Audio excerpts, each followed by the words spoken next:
Kátia, boa noite para você. Gladys, boa noite. Erlen, boa noite para você também.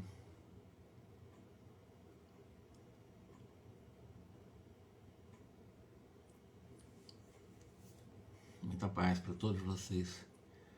Mantendo o nosso estudo aqui. Ô Lazarine, boa noite.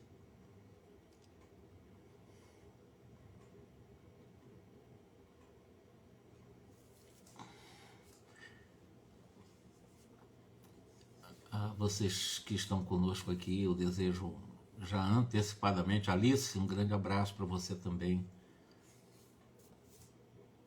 Eu desejo para vocês um excelente final de semana. Quando eu falo final de semana é um domingão, né?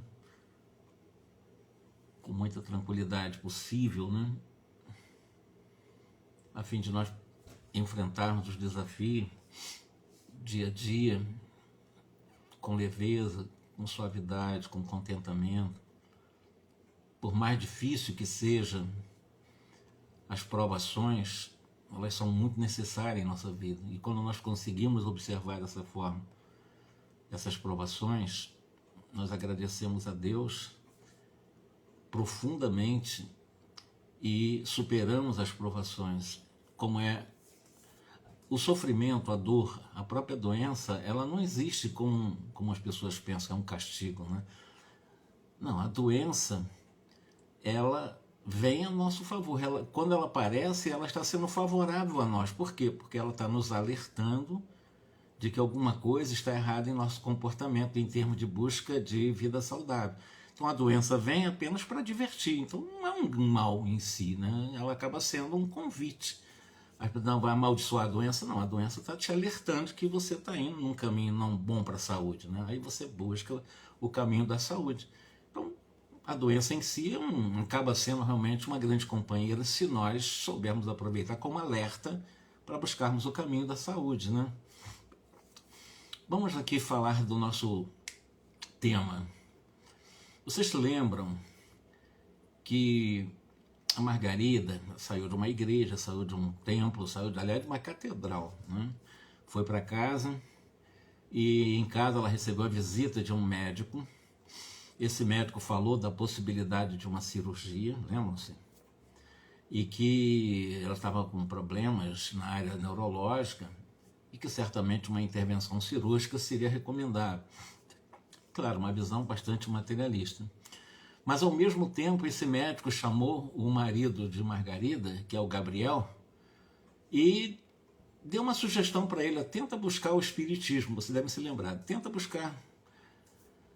E é o que nós vamos falar hoje, só que tem que o Gabriel, ele não procurou um espírita.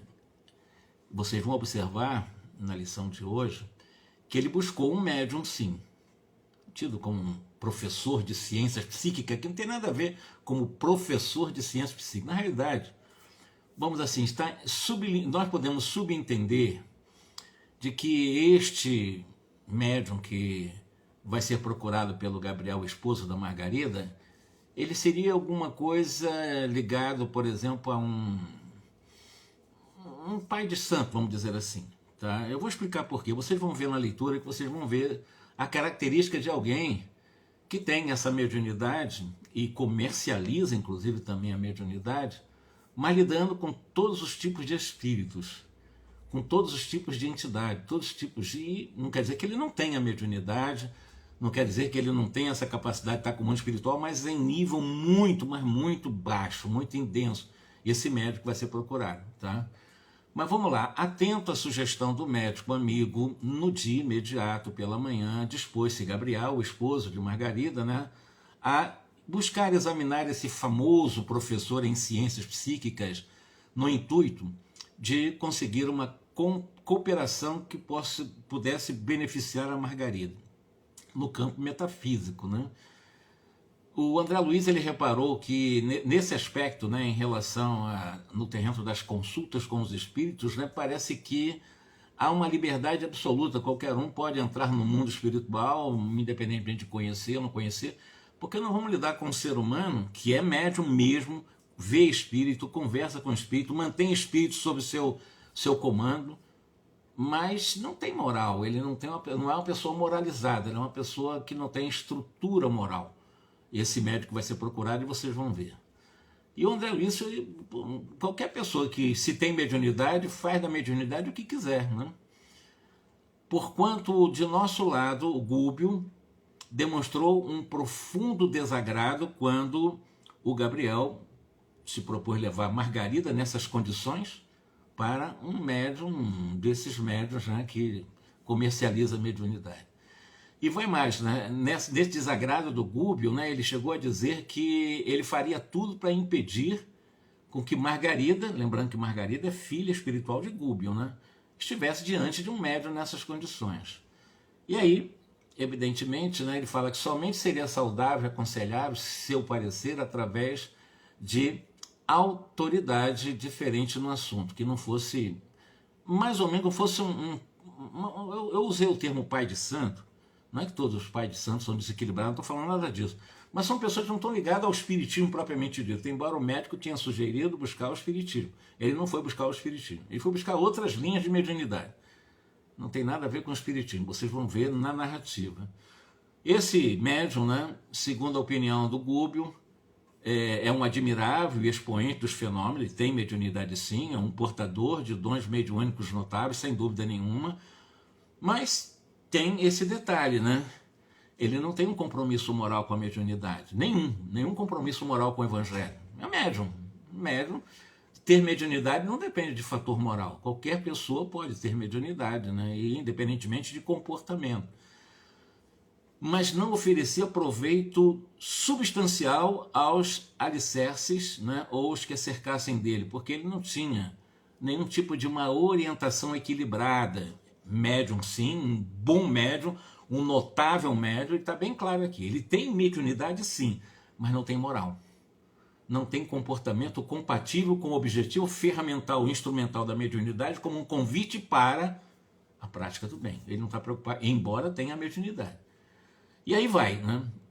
Fazer psiquismo, ou seja, trabalhar na mediunidade, falou Gúbio, é atividade comum, tão comum como qualquer outra atividade. O essencial é desenvolver um trabalho santificante com a mediunidade. Visitar médiuns de reconhecida competência no trato entre os dois mundos, senhores de faculdades magníficas no setor informativo, é o mesmo que entrar em contato com o dono de uma soberba fortuna. Você entrar em contato com uma pessoa que tenha muito dinheiro. Ele faz essa metáfora, essa comparação do médium, né, o visitar médiums, né, que tem a competência de estar em contato com o mundo espiritual, e isso independe do fator moral desse médium, né, mas é como alguém que você vai entrar em contato com alguém que tem muita fortuna.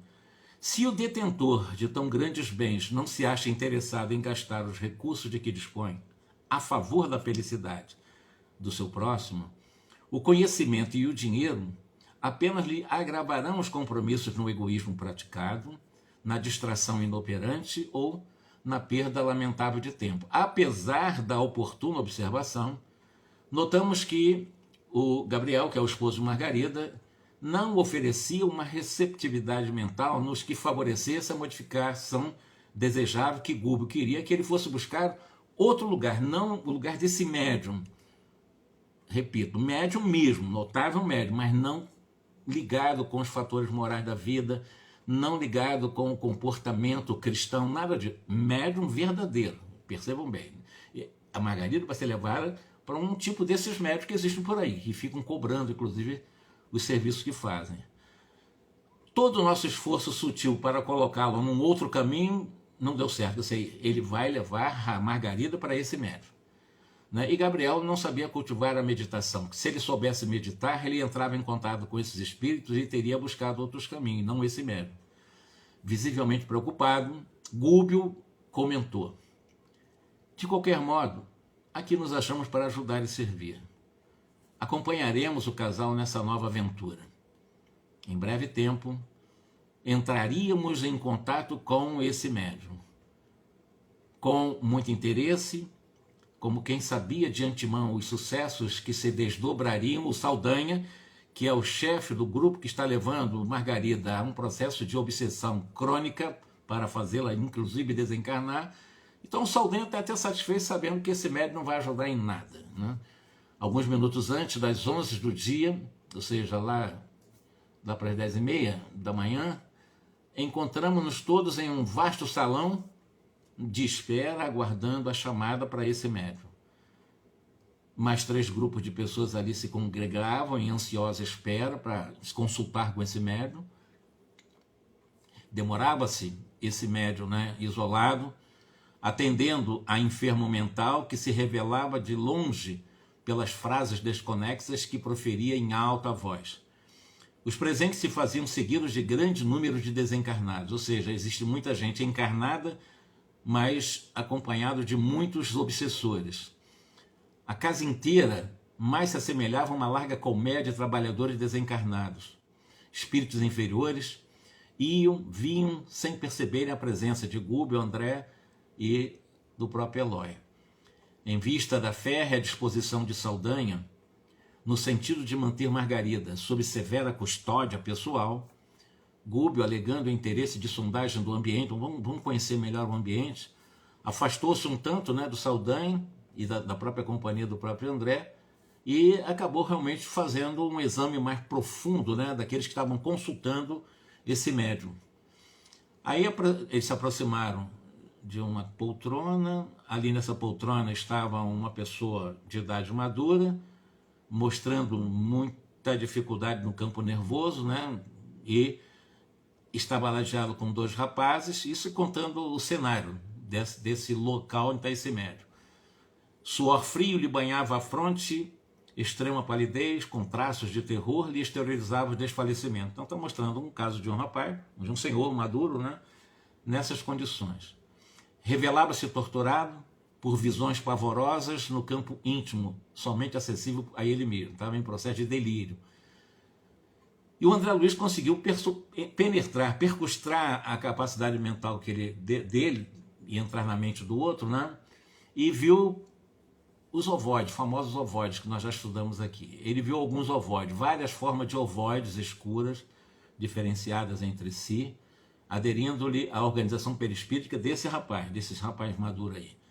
E o Gúbio explicou para ele o seguinte: transcorrido alguns instantes, vejamos a que calamidades fisiológicas podem os distúrbios da mente conduzir um homem.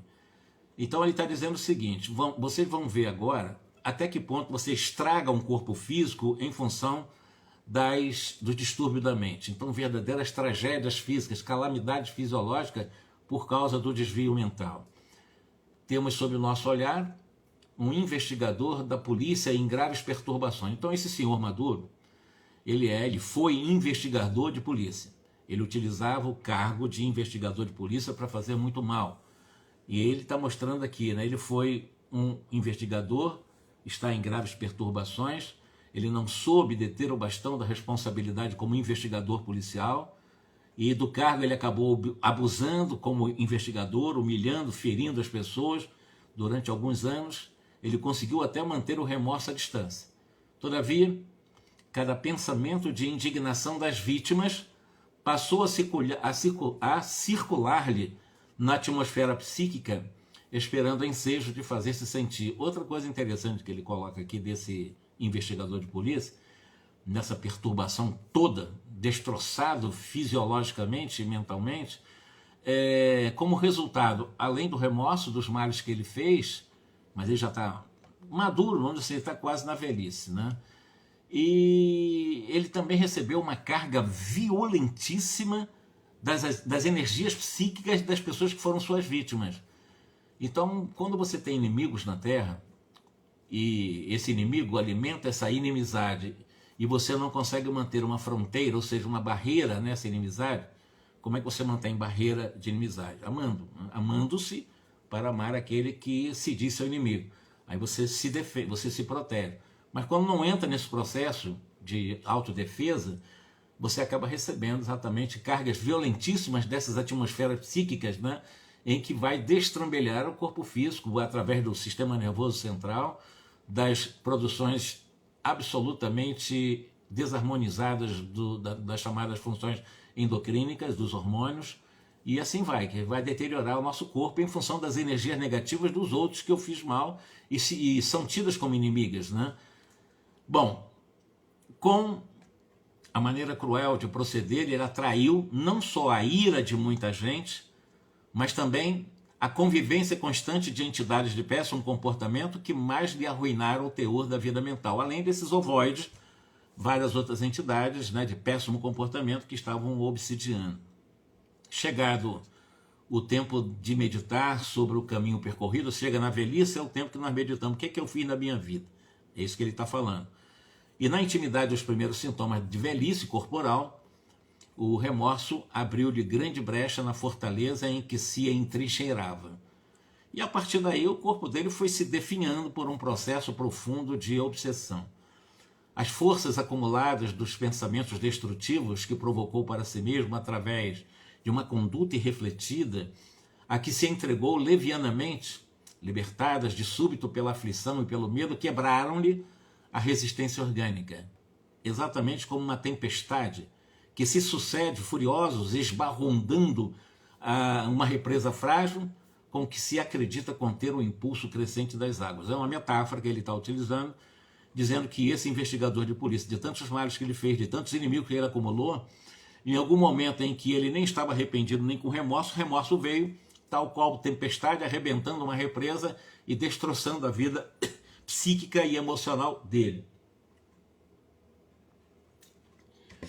Quando a pessoa leva uma vida mais ou menos normal, tranquila, e chega à velhice, aqueles que chegam à velhice, é o seguinte: se a pessoa viveu uma vida mais ou menos, digamos assim, não é virou santo, mas ela foi se esforçando para dar o melhor de si, embora com todos os seus defeitos, com erros e com acertos, com certeza a velhice dessa pessoa será uma velhice sadia.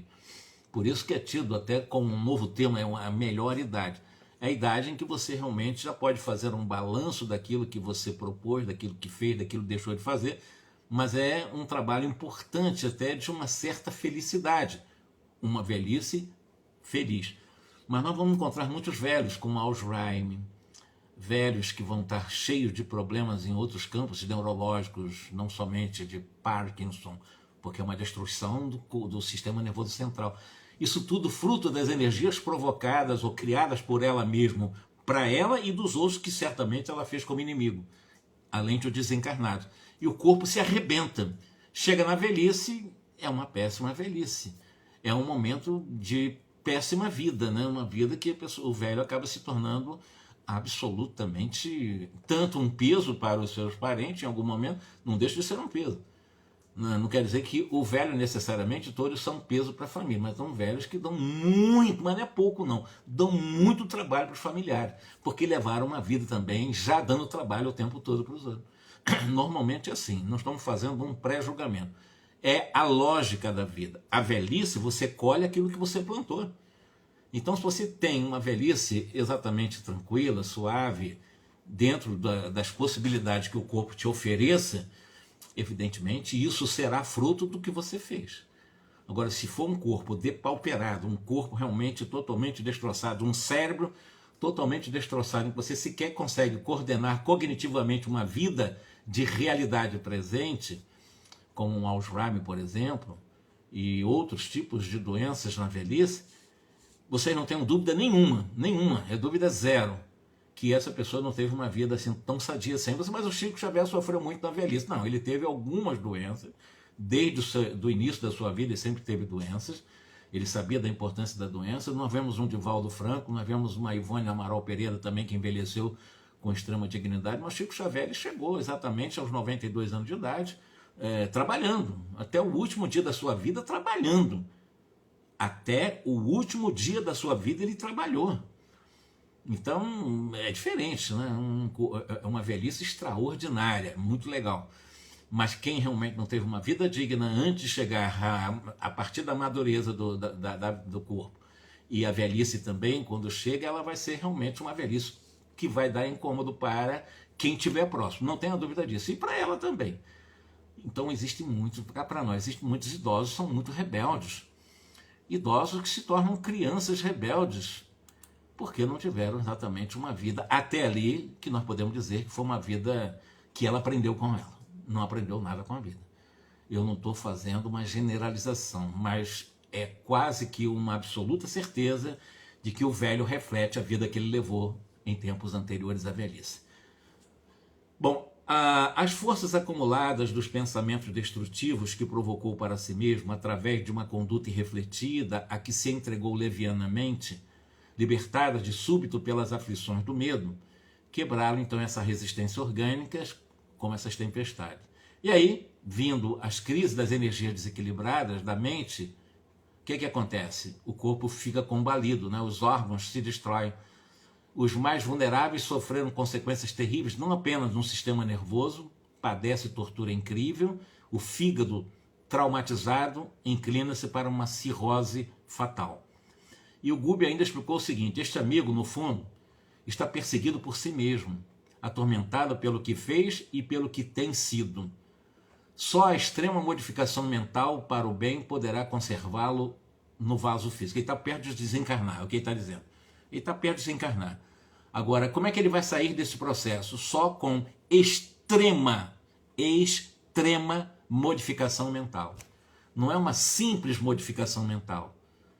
Porque imagina chegar na velhice como se fosse, não, vou mudar agora minha mente, levou uma vida totalmente desequilibrada, bom, agora eu sou outra pessoa, mudei, estou absolutamente salvo. Isso não vai acontecer nem aqui, nem em lugar nenhum do universo.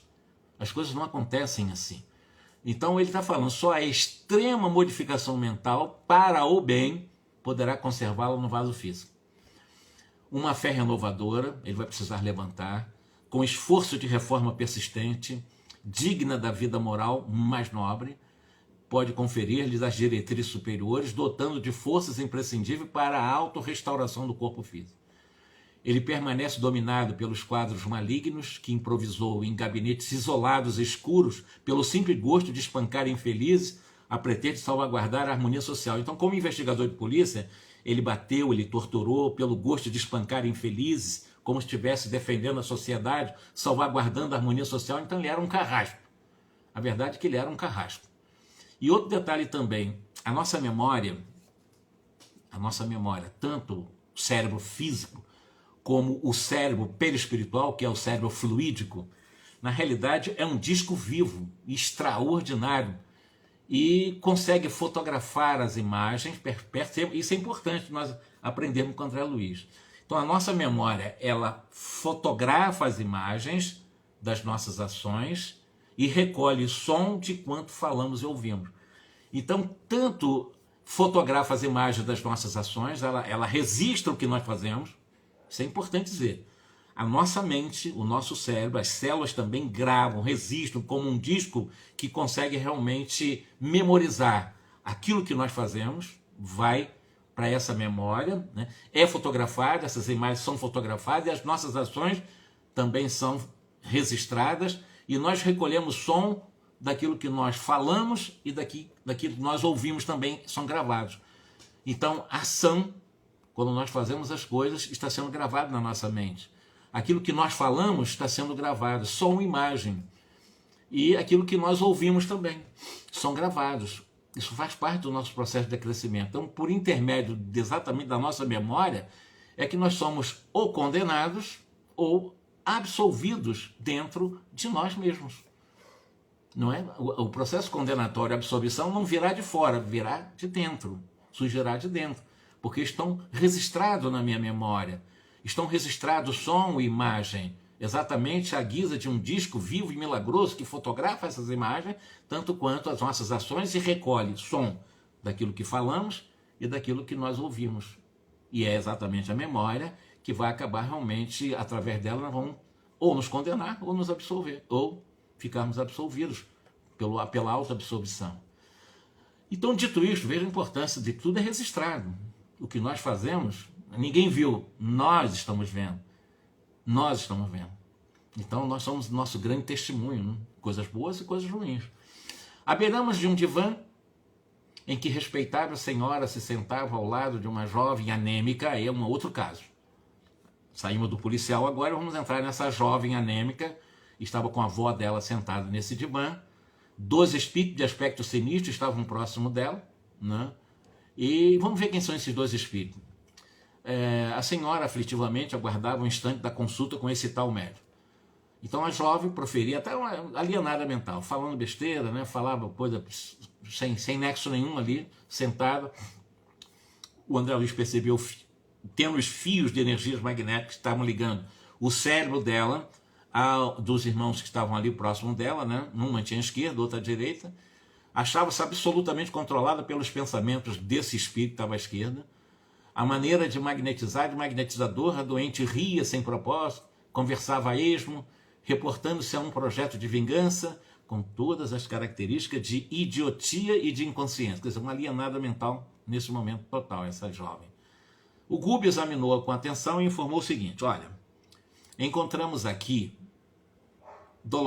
um doloroso drama do passado. Então o Gubbio sondou a mente dessa jovem para ver o que está acontecendo ali. E diz o seguinte, né, já que estão mostrando um drama do passado dela, a vida ela não se circunscreve a uma existência só. Né? A nossa vida ela é infinita nos séculos infinitos. Né? Então essa menina comprometeu-se gravemente no pretérito, em passado. Muitas vezes nós estamos em processo de resgate, meus irmãos, de erros que nós cometemos, às vezes 10 encarnações anteriores. Não, mas foi a última encarnação, não. Nós temos, às vezes, pendências morais de até 10 encarnações, até mais anteriores. Porque, como ele disse, né, é exatamente o Gubbio que diz isso, né? A vida não pode ser considerada na conta estreita de uma existência só. Ela abrange a eternidade. A vida é infinita nos séculos infinitos. E esta menina se comprometeu no passado. Ela casou lá com um desses obsessores, né? Então ela casou-se com um homem, desviou o irmão para um vicioso caminho do sexo. O primeiro suicidou-se e o segundo exilou-se no fundo vale da loucura. Ou seja, ela casou com uma pessoa e se traiu essa pessoa e criou um processo de vício também num irmão que traiu o próprio irmão. Esse que casou com ela suicidou e o irmão que ficou preso a ela, seduzido sexualmente por ela, acabou entrando em um estado de loucura. Então, duas vidas que ela acabou destroçando em vidas anteriores. Ele-os presentemente ao lado dela, para a deplorável vingança. Na atualidade, a vozinha preparou-lhe um casamento nobre nessa atual encarnação, estava com medo de deixar ela entregue para si própria, né? E o que aconteceu? Em véspera de concretização do casamento, desse plano benéfico do casamento, ambas as vítimas de outro tempo, ou seja, o ex-marido e o ex-cunhado, né?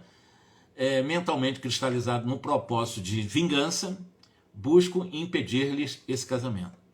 O ex-marido, ultrajado em fase primária de evolução ainda, bem atrasado, ainda não conseguiu esquecer a falta e ocupa-lhe o centro da fala e do equilíbrio, ou seja, aquele marido que suicidou pela traição dela permanece ligado a ela, ocupando os centros que possibilitam a fala e a questão do próprio equilíbrio, né? Sobretudo o centro da fala, ocupa-lhe o centro da fala e do equilíbrio.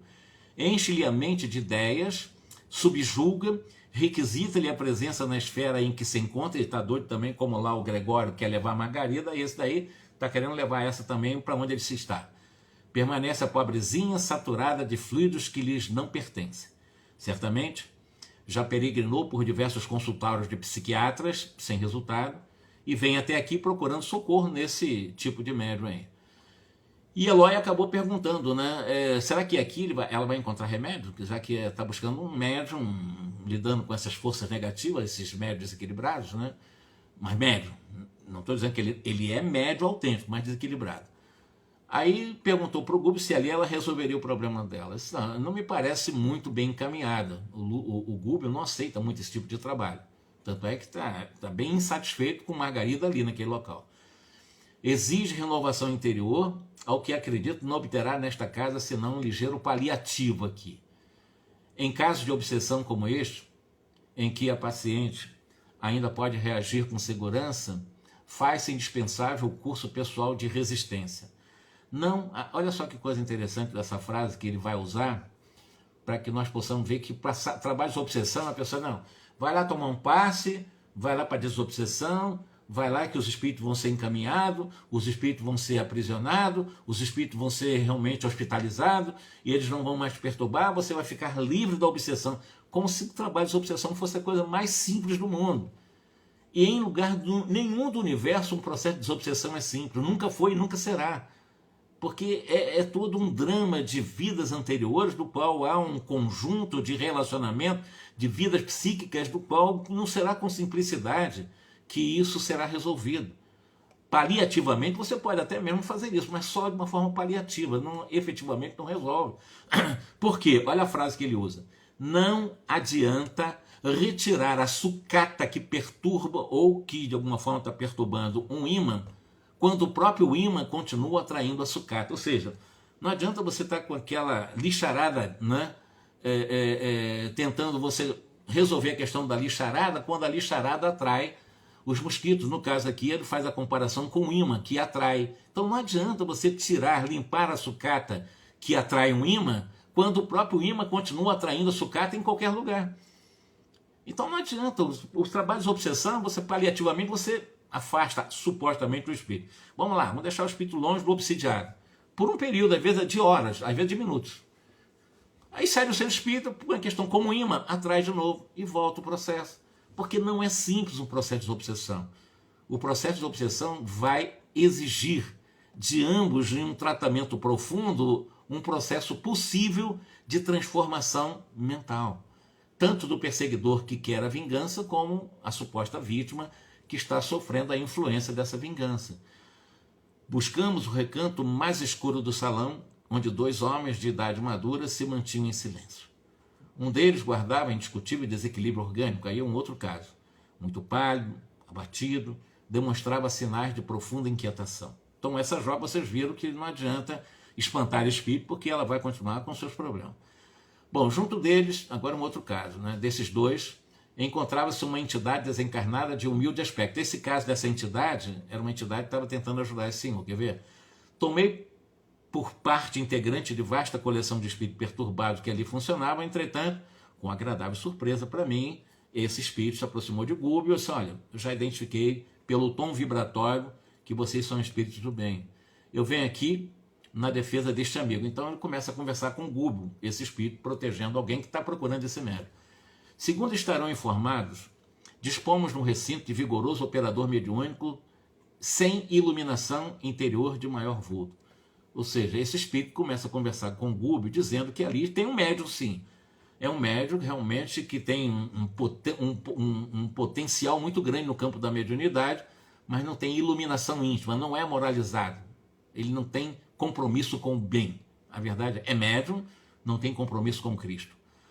Assalariou ele algumas dezenas de espíritos, ou seja, ele mantém, olha só, que coisa, é informado por Gúbio isso, esse médium, que o Gúbio nem queria estar ali, nem queria que Margarida fosse procurar esse médium, mas esse médium, ele mantém, ele paga, o termo é esse, assalariar é pagar. Então ele paga algumas dezenas de espíritos desencarnados, então ele mantém espíritos encarnados através dessa negociata, e tem uma forma de assalariar, nós vamos ver como é que eles fazem isso, né? De educação incipiente, que lhes absorvem as emanações e trabalham cegamente sob suas ordens, tanto para o bem quanto para o mal. Então é um médium que tem esse potencial, inclusive, de assalariar, ele oferece energias chamadas energias animalizadas, os espíritos obsessores, os espíritos ignorantes, os espíritos precisos das energias animalizadas dos seres humanos encarnados, eles acabam sendo comprados com esses fluidos. Você oferece essa energia. E ele tem muita energia para oferecer, esse médio desequilibrado. E é o que ele está dizendo. Então, ele paga a dezenas de espíritos encarnados, que são espíritos deseducados, né? E que absorvem as emanações, ou seja, esse espírito aproveita absorvendo as emanações e trabalham cegamente sob as suas ordens, tanto para o bem quanto para o mal. Ou seja, nós não estamos lidando com um espírita, nós estamos lidando com um médium ligado a outras correntes, por isso eu citei lá no começo, né, aquela questão de, eu estou falando, não estou dizendo que é um pai de santo, eu estou dizendo que é alguém que está lidando com esses tipos de entidade, com esses irmãos, né, que não são necessariamente que nós termos utilizados nos ambientes espíritas, eles são mais utilizados em outros meios em que se trabalha a mediunidade por outros caminhos. E aí vai. Então esse é desse tipo de médium, né? Que tem todos esses rituais e tal, e é uma pessoa que tem mediunidade mesmo, né? Mas não tem nada a ver com o evangelho. E aí vai. Nesta casa, o enfermo não é amparado pelo socorrista de que se vem valer, e sim pela assistência espiritual edificante de que possa desfrutar. E porque eu indagasse a respeito ao doente, ele explicou o seguinte: este companheiro é austero administrador de serviços públicos, esse que está lá, que vai procurar esse médium, né? Na condição de mordomo e disciplinador, incapaz de usar o algodão da ternura em feridas alheias, ele adquiriu ódio gratuito. Então, um servidor público faz mal para os outros, maltrata os outros, atraiu para eles esses ódios gratuitos, perseguições que lhe vergastam a mente, sem cessar, desde muitos anos, com perigosos reflexos no sistema circulatório, zonas menos resistentes do seu cosmo físico. Ou seja, quando nós começamos a espalhar em nossa vida a inimizade, começamos a querer somar cada vez mais adversários e inimigos, esses inimigos, se eu estou alimentando a inimizade, eles vão trazer para mim esses tipos de energias negativas. Ou seja, vai refletir em meu sistema circulatório, vai refletir em meu sistema respiratório, vai refletir em minha vida fisiológica também. Porque eu vou atrair energias negativas. E atraindo energia negativa eu não vou ter saúde. A única forma de eu não atrair energias negativas é irradiando bem, a partir do alto amor. Autoacolhimento amoroso, começar a me proteger, me identificar com as coisas boas que eu tenho em mim, que eu sou em essência. E aí eu começo a criar o que o Paulo de Tarso chamava de capacete de proteção, que é através de um comportamento de auto-amorosidade, de auto-respeito, de auto-aceitação, de auto-equilíbrio, de auto-segurança. E a partir daí você vai exatamente vivendo uma vida um pouco mais leve, mais suave possível, sem se preocupar com os inimigos externos. Porque aí é problema dele, você não tem controle sobre isso. O que você tem controle é sobre você, pelo menos domínio sobre você. Lutando, desassombrado por reajustar a concepção de funcionários relapsos, mas sem armas de amor na própria defensiva, apresenta consideráveis prejuízos nas veias coronárias. Semelhantes ataques de forças imponderáveis visaram-lhe igualmente o fígado e o baço, então ele está cheio de problema fisiológico porque ele era uma pessoa antipática e adquiriu pela antipatia energias negativas porque as pessoas realmente não... Quando a pessoa tem antipatia por você, por qualquer motivo, essa antipatia, essa energia não é uma energia boa. Não é uma energia boa. Se você assimila, você vai receber uma pancada no corpo físico. Agora, é claro, você não tem controle de que a pessoa tem ou não tem simpatia por você, mas se for uma antipatia porque você maltratou, o ideal é você já começar uma aproximação, como dizia Jesus, né? Conciliação com o vosso adversário. Pela oração. Se não der chance física, se der chance física, vamos pedir perdão. Sim, pedir perdão. Ir lá, pedir desculpa, eu errei mesmo e tal, aí isso pode quebrar um pouco essa antipatia e você não ser também alvo dessas energias negativas de pessoas que não gostem ou não gostaram do que nós fizemos contra ela, ou que ela acha que nós fizemos. Acontece, porém, que a grande corrente de perseguidores, despertada por sua ação enérgica e educativa, conseguiu insinuar nos médicos que o assistem, né, a necessidade de uma intervenção na vesícula biliar. Então vai mostrando seus problemas fisiológicos. O plano foi admiravelmente bem delineado. Entretanto, pelo bem que existe no fundo da severidade com que o nosso companheiro tem agido, buscaremos socorrê-lo através do médium que deliberou visitar, que é esse médium estranho aí. Recebi instruções no sentido de obstar a operação cirúrgica e confio na vitória da minha tarefa.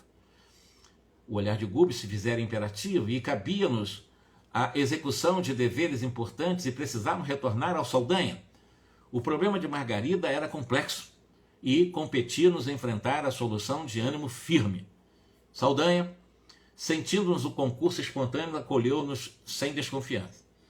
Assumindo ares de pessoa super inteligente, comunicou ao Gubbio que resolvera solicitar a neutralidade dos servos espirituais do professor operante.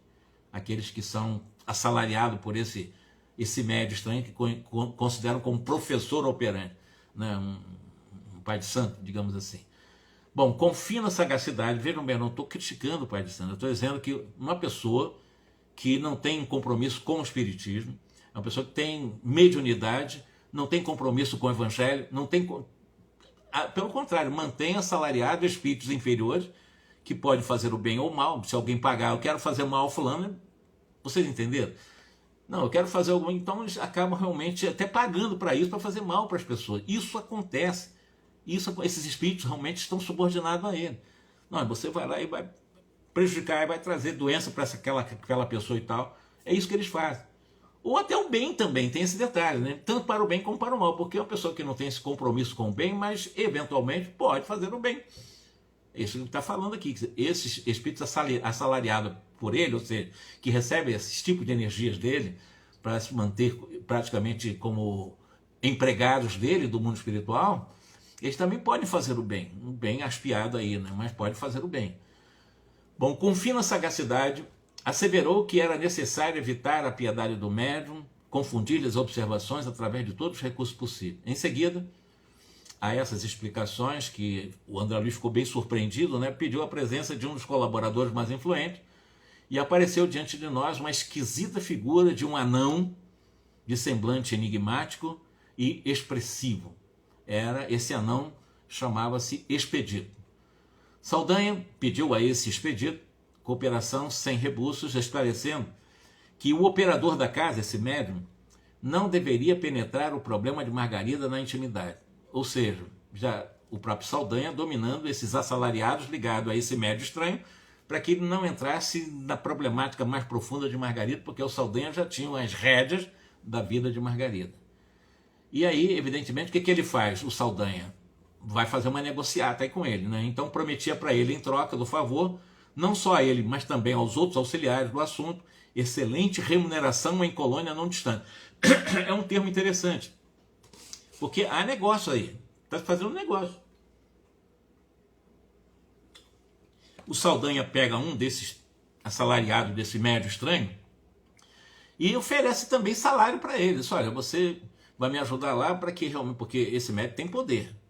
Então nós queremos que ele não penetre na vida íntima de Margarida. O Saldanha está bloqueando, porque ele está tutelando, né, ou está custodiando, né, um processo de custódia dele, pessoal, e ele quer se vingar do pai dela, na realidade, mas ela não abre mão dela. Chamou esse cidadão aí, esse anão, e dizendo que ele vai dar uma excelente remuneração se ele conseguir fazer essa neutralização para que Margarida não seja realmente atendida por esse médico. Descreveu-lhe com largas promessas quanto lhe poderia proporcionar em regalo e prazeres no cortiço de entidades perturbadas e ignorantes onde conhecermos Gregório. Olha só, esse processo de excelente remuneração na região onde Gregório também está, nessas regiões penumbrosas, essa remuneração está ligada a essas entidades perturbadas, mas está ligado também a prazeres no campo da sexualidade. Então, o pagamento, essa remuneração, é através de energias animalizadas, do qual exatamente eles utilizam para que possam realmente viverem os seus prazeres, essas perturbações, né, nessas regiões. Aí, poxa, então vocês sabem, vão ter esses prazeres, desse desequilíbrio, vão fazer esse negócio. Então é assim que você assalaria esses espíritos. O serviçal manifestou em disfarçado contentamento e assegurou ao médium que o médium não perceberia mais profundamente a vida de Margarida. Esse era o objetivo. O Saldanha estava neutralizando. Com justificada curiosidade, acompanhei os enrolados acontecimentos. Vamos lá ver o que vai acontecer, o André Luiz diz. Logo, à entrada do gabinete, eu percebi que a oficina não inspirava nenhuma segurança. O professor, esse médium, né, pôs-se imediatamente a combinar o preço do trabalho de que se encarregaria, exigindo adiantamento de Gabriel, marido de Margarida, e que não era pouco não, que dizia assim, exigindo adiantamento de Gabriel um significativo pagamento, quer dizer, era uma coisa cara, significativo pagamento, não era baratinha essa consulta. Bom, o intercâmbio ali entre as duas esferas se resumia a negócios tão comum quanto outro qualquer. Sem detença, reconheci que o médium, se podia controlar de algum modo os espíritos que se alimentavam do seu esforço, era também facilmente controlado por ele. Então havia uma simbiose, um controlando o outro. Ele assalariando os espíritos e os espíritos também controlando ele. O recinto estava repleto de entidades em fase primária de evolução. Então veja, um tipo de como é que nós podemos chamar um lugar desse? Né? Um lugar em que esses tipos de médiuns fazem. Que lugar é esse? Né? Saldanha excessivamente atarefado, anunciou-nos que presidiria de perto aos trâmites da ação mediúnica, notificando-nos prazeroso que lhe fora hipotecada a plena ajuda das entidades ali dominantes. Ou seja, não vai sair, aqui não vai ter efeito nenhum. Eu estou dominando a situação, ele já comprou lá o anão e, enfim, os espíritos assalariados por esse médium já estão também comprados por Saldanha. Em razão disso, podíamos analisar os fatos em companhia de Gúbio, recolhendo preciosa lição. Depois de visivelmente satisfeito no acordo financeiro estabelecido, colocou-se o vidente em profunda concentração. Então ele recebeu a grana dele e começou a fazer. Ele é médium, não quer dizer que ele não vai ter uma manifestação do fenômeno mediúnico aqui, mas ele está vendendo o serviço. Notei o fluxo de energias a emanarem dele, através de todos os poros, mas muito particularmente da boca, das narinas, dos ouvidos e do peito. Então estamos falando de energias ectoplasmáticas, ou uma composição neuropsicofísica do qual ele é dotado. Essas energias também do qual os espíritos se nutrem. São o que nós conhecemos como ectoplasma. Aquela força, semelhante a vapor fino e sutil, como que povoava o ambiente acanhado, e reparei que as individualidades de ordem primária, os espíritos assalariados ou retardadas, que coadjuvavam o médium em suas incursões em nosso plano, sorviam-na a longos haustos, ou seja, eles sorviam, eles atraíam essas energias, né, que são forças ectoplasmáticas, né, a longos haustos, sustentando-se dela quando se nutre o homem comum de proteína, carboidrato e vitaminas, ou seja, esse ectoplasma que está nutrindo, é o salário desses espíritos. Examinando a paisagem, Gúbio esclareceu-nos em voz imperceptível aos demais. Esta força não é patrimônio de privilegiados, não. É propriedade vulgar de todas as criaturas. Mas entendem-nas e utilizam-nas somente aqueles que a exercitam através de acuradas meditações. É interessante ele fazer essa colocação de que todo ser humano tem essa energia ectoplasmática. Mas você ter a capacidade de você expandir em maior quantidade é fruto de um exercício da mente, é exercício que ele chama de acuradas meditações, para o mal. Você pode meditar para o bem ou para o mal. É o que ele chama aqui, que é um termo latim, espíritus subtilíssimos, né, de Newton, ou o fluido magnético de Mesmer e a emanação ótica de Heisenberg. O Heisenberg também ele trabalhou muito a questão do magnetismo, tanto quanto o Mesmer trabalhou também o magnetismo, e o Isaac Newton chamou essa energia ectoplasmática de espíritos subtilíssimos.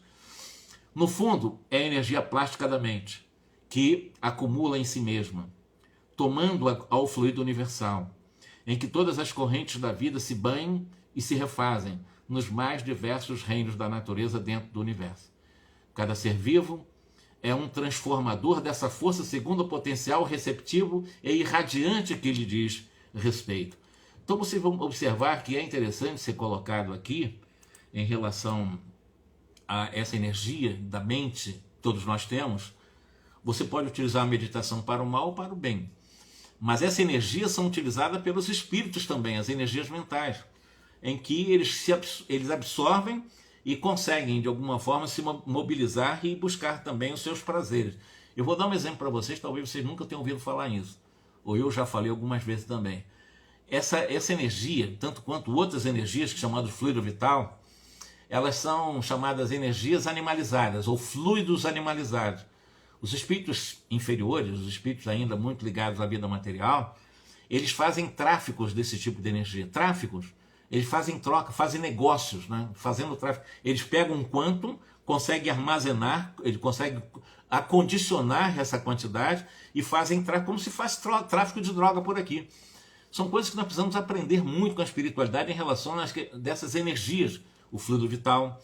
Por exemplo, um cemitério, normalmente é um lugar onde esses espíritos ficam esperando os chamados defuntos, cadáveres, para absorver os últimos resíduos de fluido vital que possa ter naquele corpo em decomposição, também para recolher e fazer dessas energias animalizadas, desse corpo já que está sendo sepultado, para fazer exatamente, por exemplo, no campo da sexualidade, quando eles querem realmente colocar para fora todos esses prazeres, eles precisam dessa energia animalizada para fazer isso no mundo espiritual.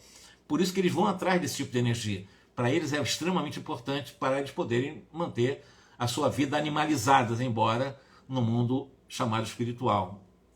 Nasce o homem, renasce centenas de vezes para aprender a usar essas energias da mente, desenvolver as energias da mente, enriquecer, sublimar, engrandecer e divinizar cada vez mais.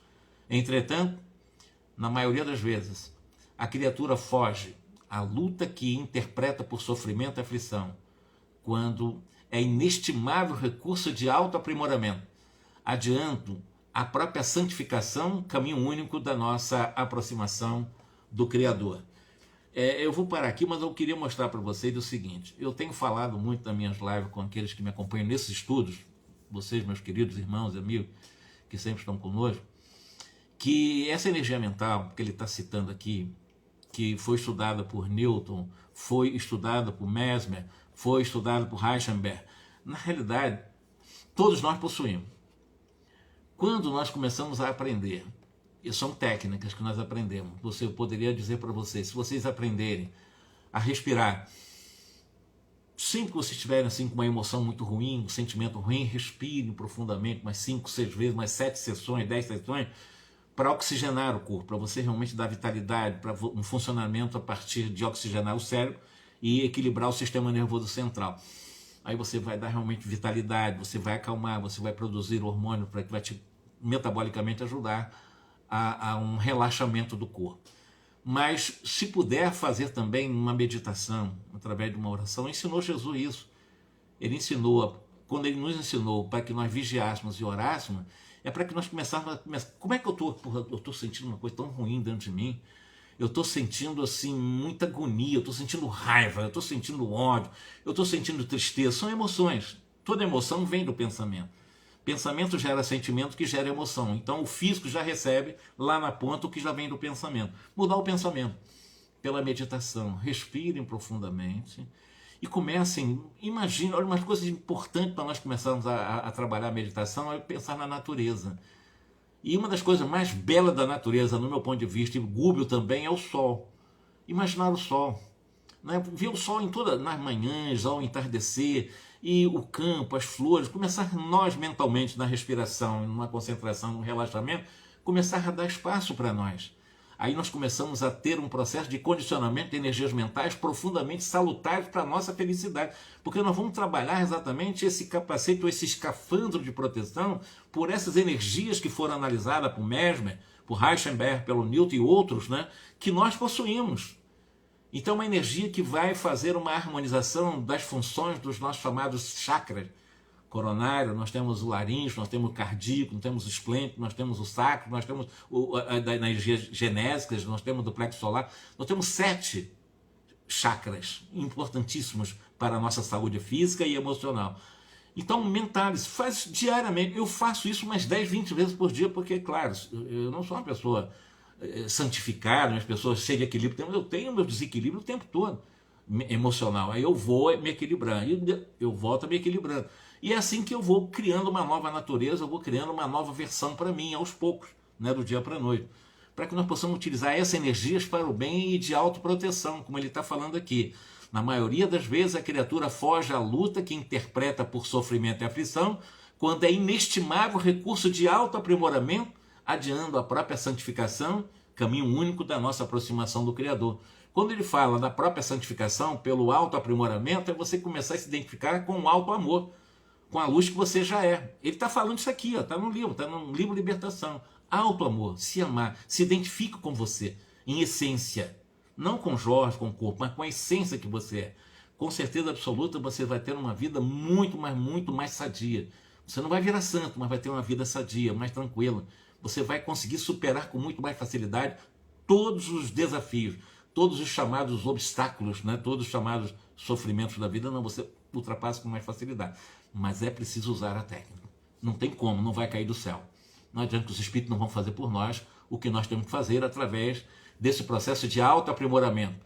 Se eu não fizer isso, eu estarei adiando a minha, como eles falam, própria santificação no caminho único de nossa aproximação com Deus. Está aqui, exatamente Google ensinando para nós.